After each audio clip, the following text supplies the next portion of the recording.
South का सबसे बड़ा प्रोजेक्ट जिसका नाम है देवरा पार्ट 1, लेकिन थिएटर से बाहर निकलते ही हर किसी के मन में 3 सवाल उठ रहे थे कि यह कौन से देवता की कहानी थी और वो हथियार बार बार क्यों दिखाया जा रहा था और असली लड़ाई किसके बीच थी। मतलब लोग समझ ही नहीं पाए कि आखिर इस मूवी में क्या था। तो मैं वादा करता हूँ इस वीडियो के अंत तक आप देवरा पार्ट 1 की पूरी कहानी, उसके हर ट्विस्ट और क्लाइमेक्स को 100% समझ पाएंगे। अगर आपको यह रिव्यू पसंद आता है तो प्लीज एक लाइक और सब्सक्राइब जरूर कीजिए। बढ़ते हैं कहानी की ओर। कहानी शुरू होती है एक ऐसे द्वीप या तटीय गांव में जहां पुलिस या कानून नहीं चलता, बल्कि सिर्फ समुद्र का डर चलता है। यह जगह बाकी दुनिया से लगभग कटी हुई है, यानी यह बिल्कुल दुनिया से अलग है। हमारे हीरो देवरा को वहां के लोग देवता या रक्षक मानते हैं। वह न तो कोई अधिकारी है न नेता, बल्कि वह समुद्र का बेटा है जो अन्याय पर अपनी ही तरह फैसला करता है। इस जगह की सबसे बड़ी समस्या यह है कि भयानक हिंसा और हथियारों की तस्करी। देवरा का काम उन निर्दोष लोगों को बचाना है जो इस हिंसा में पेश रहे हो। इस मूवी में देवरा का पहला और सबसे जरूरी मकसद यह है कि उस बड़े हथियार को ढूंढना है जो इस पूरे क्षेत्र में तबाही ला रहा है। ये हथियार बेरवा नाम के क्रूर विलेन के गैंग के पास है। बेरवा एक शक्तिशाली तस्कर है जो इस पूरे क्षेत्र पर अपना राज चाहता है। असली कहानी का मोड़ यह है कि देवरा जानता है कि अगर यह हथियार निर्दोष लोगों के हाथ तक पहुंच गया तो बदला लेने का एक नया और खतरनाक चक्र शुरू हो जाएगा। इसलिए वह इन सभी हथियारों को समुद्र के अंदर हमेशा के लिए दफन करना चाहता है। पूरा प्लॉट तब खुलता है जब हमें देवरा के पिता की कहानी पता चलती है। देवरा को पता चलता है कि उसका अपना पिता भी इसी संघर्ष में शामिल था और वह भी एक समय में इस समुद्र का रक्षक था। देवरा के पिता भी इन हथियारों को रोकने की कोशिश कर रहे थे, लेकिन उन्हें धोखे से मार दिया गया। देवरा अब अपने पिता के अधूरे काम को पूरा कर रहा है। क्लाइमेक्स में देवरा और बेरवा के बीच सीधी और जबरदस्त लड़ाई होती है। देवरा बेरवा को हराता है, लेकिन वह जानता है कि यह युद्ध अभी खत्म नहीं हुआ है। पार्ट 1 का असली मतलब यह है कि देवरा असली में एक विचार है, न कि सिर्फ एक आदमी। वह उस हिम्मत का नाम है जो निर्दोष लोगों को बचाने के लिए खड़ी होती है। पार्ट 1 के अंत में देवरा भले ही बेरवा को हटा देता है, लेकिन हमें दिखाया जाता है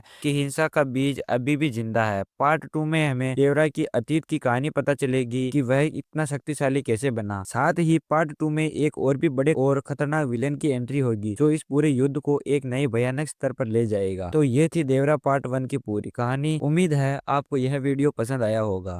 अब आपसे एक छोटी सी गुजारिश है कि अगला वीडियो किस टॉपिक पर होना चाहिए, प्लीज मुझे कमेंट में जरूर बताएं।